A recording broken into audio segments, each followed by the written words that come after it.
Okay, let's do an overview about what I learned about electrical stimulation because I couldn't find a video on it. So, if we're looking at either pain, muscle strengthening, or kind of those like other random ones, ionto, edema, tissue healing, whatever. So, we'll start with pain. So, for pains, you have the options of TENS, HVPC, or ICF. Basically across the boards, 10 is going to be biphasic, HVPC is going to be monophasic, and IFC is going to be polyphasic.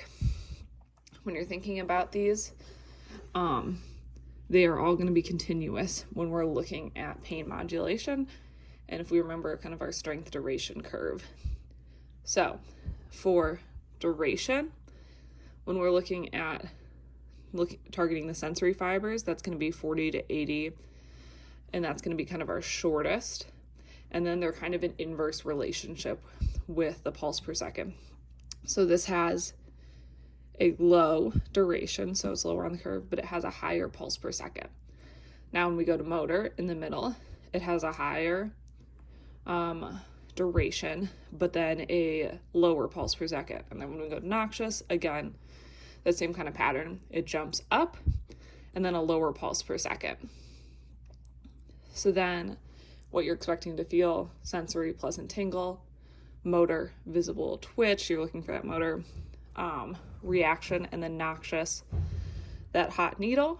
If we're looking at nerve blocks, TENS is the only one that's really safe to do that with, and it reminds me of a square because it's roughly 150 pulse per second for 150 microseconds, so you're looking for numbers that are close together, kind of in that 150 range.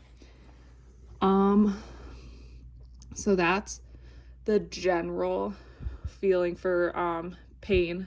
So just remembering that straight duration curve, where if you're looking at the duration, it's going to be the highest for sensory, lowest for noxious. And then when you're looking for pulse per second, it's going to be highest for sensory, lowest for noxious, kind of like it is with ultrasound where you flip the numbers. So that's the general for that. If we're looking at muscle strengthening, Russian is going to be preferred, and we keep that trend. Biphasic for that electrical stimulation, HVPC is monophasic, and Russian is going to be our polyphasic, similar to IFC. So I think the big thing to remember is that ratio of 1 to 5 and the ramp of 2 seconds. So that's general for muscle strengthening. Now we get into our change. So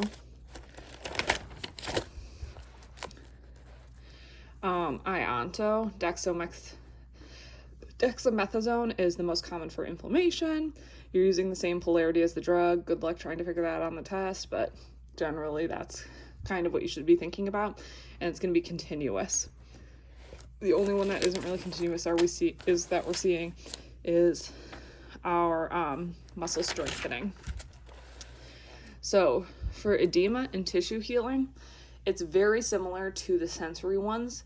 It's just the HVPC, but it's similar to the sensory where we're having around that 120 pulse per seconds.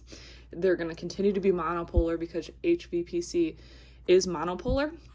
And then the big thing that we're looking at for tissue healing is in the inflammatory.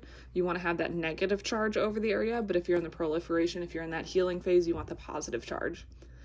And just remembering that HVPC is the only one that provides polarity. So if you need some sort of charge, like edema, you're trying to drive some of the ions out of that area, or with tissue healing, you need that polarity to promote healing, then it has to be HVPC.